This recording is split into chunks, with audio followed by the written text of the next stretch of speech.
Hello, plushies and people, and welcome to Doodle Day 2. It's been like, a year since I released the last one. I'm sorry I haven't released, part 4, I believe, of Stray. I'm still editing that part, actually.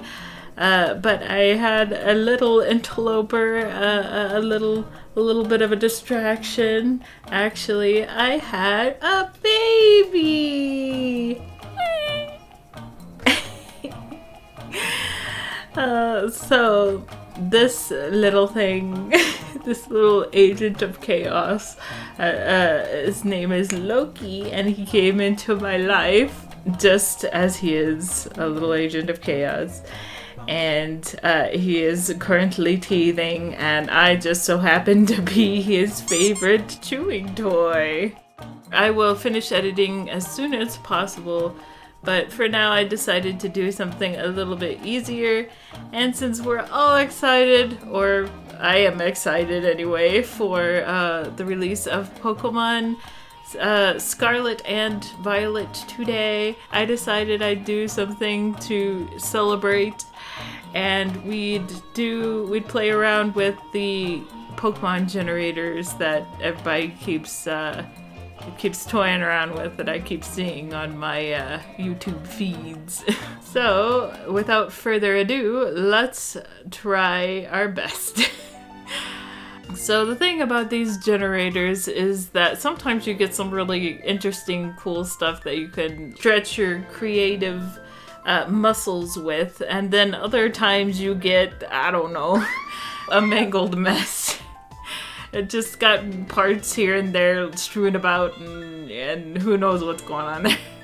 With a few generations, I eventually came to the first one I liked, and we ended up with this weird little guy, and he's just a little guy, a little round friend. So I took the whole tentacles thing and ran with it. I thought maybe it'd be cool if I added a tail. He needed a little something, you know, a little something to his design. At first I was gonna add some like fluffiness to the sides, but then I thought, like, you know, Lopsi, not everything needs to be super duper fluffy. I know I love the fluff, but we don't always have to be fluffy. And then I thought, what the heck, it's a water electric type.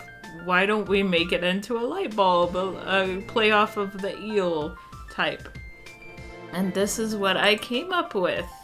I don't know, I'm kind of proud of it for my first try. Bulb Eel, the light bulb Pokemon. Normally quite timid creatures, it is said that they gather on the darkest summer nights to create a beautiful light show. So my next attempt was a little bit more, well, I don't know, you tell me what this is. It's a mess, that's what that is. I don't know. It looks terrifying. It looks scary. I didn't know what the heck I was looking at the first time I saw it. But you know what?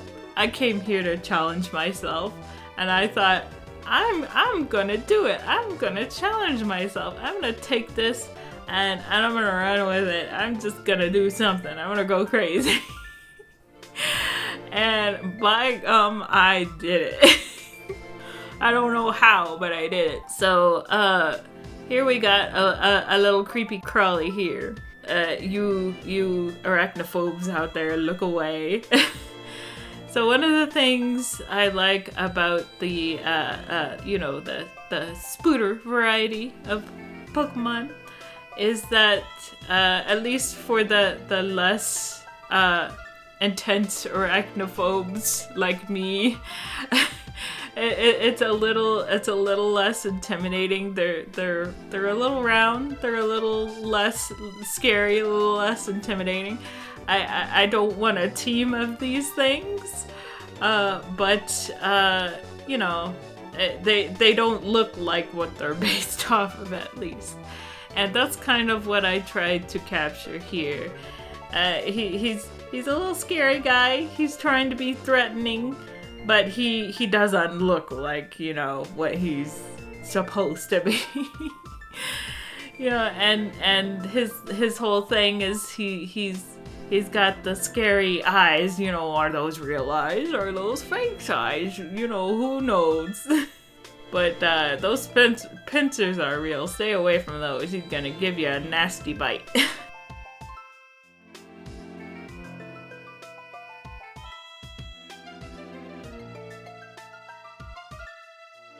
Oscilla, the false eye Pokemon. It tries to make itself look as fierce as possible to scare off predators, but if all else fails, it will attack with its large pincers.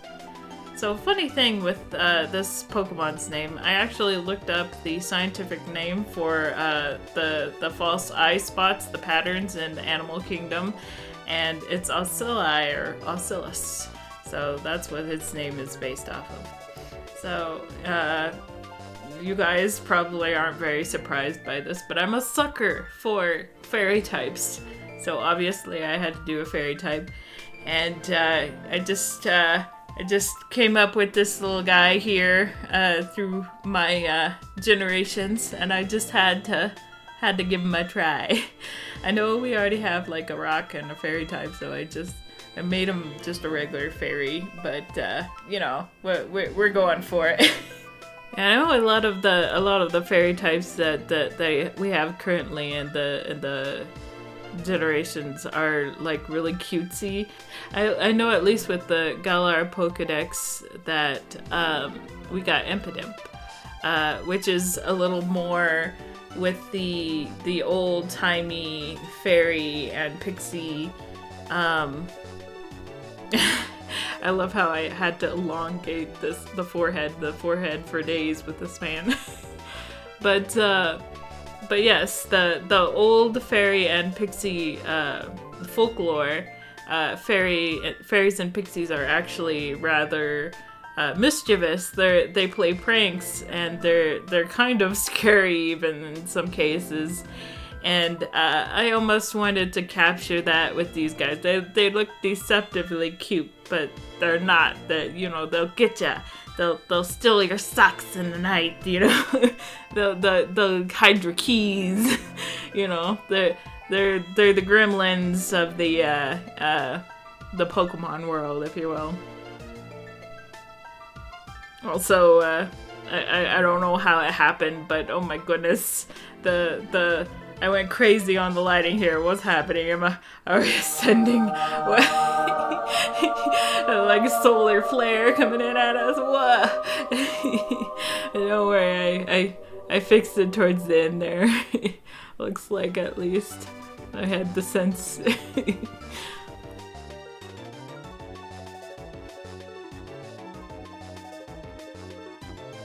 Sylphie, the pixie Pokemon.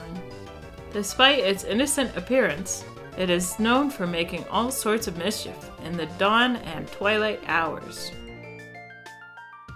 So for these next ones, the whole idea is that it's a mythical Pokemon. So the one after this, you'll see it's actually a legendary, and I thought, why not? We'll throw some big guys in there.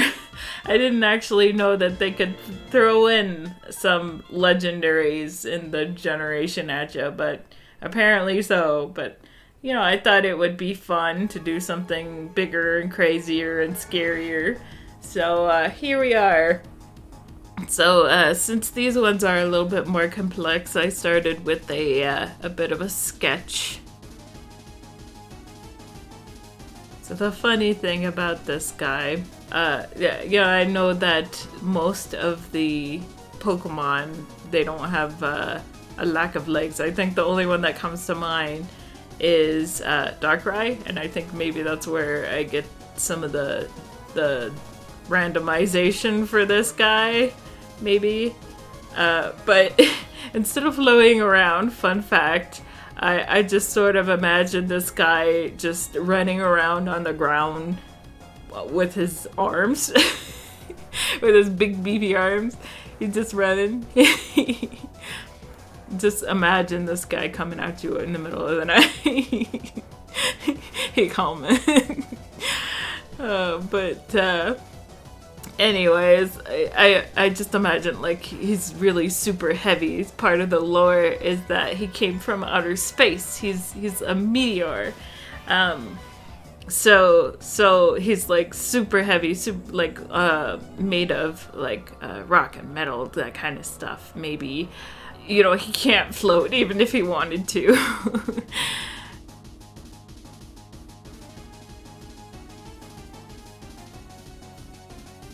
All the spikiness. That was actually, it was fun to do, but it was like hard. Trying to make him look like not so uniform. Now you might have noticed something. For whatever reason, I decided that I wanted to change his colors to blue and purple. And looking at it now, I actually like his old colors, like the green and yellow ones, better. Look at, because it's a little more unique. But I don't know, I was just in like a blue and purple mood for some reason, who knows. Yeah, I guess that's what we get. Maybe if I come back and redesign him, I'll make him the green again. Maybe this will be his shiny colors. But yeah.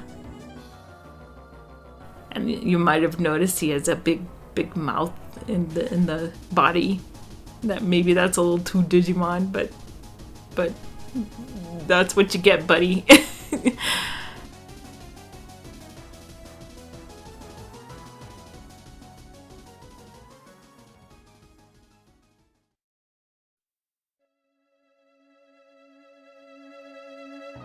Meteor, the comet Pokemon.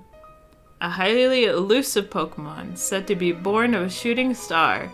It gives wisdom and judgment to all who challenge it. So it's kind of like a guru who's like at the top of the mountain. You go and seek wisdom from him, but you gotta fight him first. So this is the legendary that I got. And you see his stubby little legs. It's so cute. But yeah, I thought it would be an interesting little thing. It said electric dragon, but I think I changed that to something else, and you'll see that throughout the design.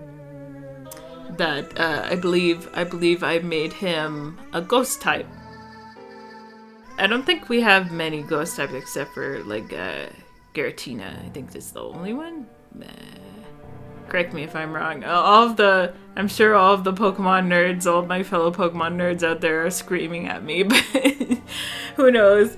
The hardest part for me, I think, was it was a challenging design overall, but I think the hardest parts were the horns and the butt horns, whatever those are.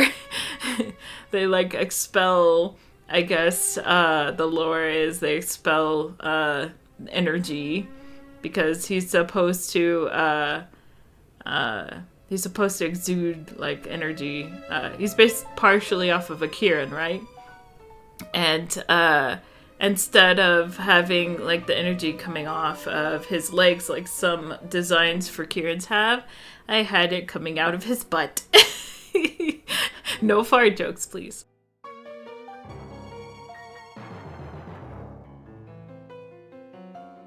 Also, I think I give him like a mohawk for some reason. You could barely see it in the generation up there.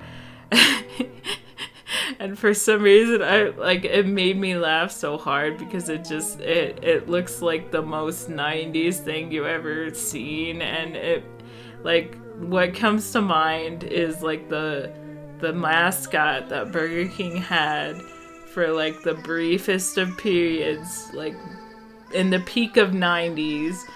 And some of you like cringed right now. I know you know what I'm talking about.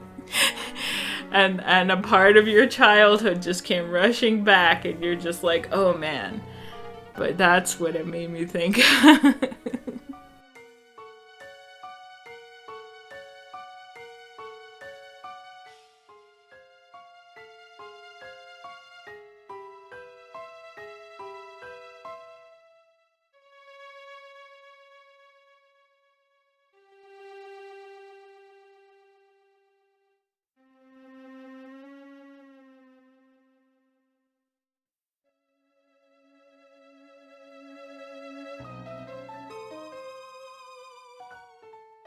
So I hope I gave him sort of an ominous feel, like you don't know if he's good truly or bad. Like maybe Giratina, you know. And that's the fun part of ghost types. Zephyrin, the spectral Pokemon. Legends say it holds the souls of many humans and Pokemon in the orb over its head and uses them to fuel its unearthly abilities. Now it's up to you if it truly does that or not. But who knows? And that's all of the fakemon I've drawn for now. I hope you guys liked it. It was actually kind of fun. I enjoyed this. I wish I had more time to do like the shinies or some evolved forms for some of these guys. Maybe next time I can do that, like in future Doodle days. I could add on to these or do more generations of the fakemon generator. But it was a lot of fun, and tell me what you guys think about this. Have fun out there in Pokemon Scarlet and Violet. Who knows, maybe we'll cross paths out there, you know? I'll see you in the next video regardless, in the Plushy Palace. Bye-bye!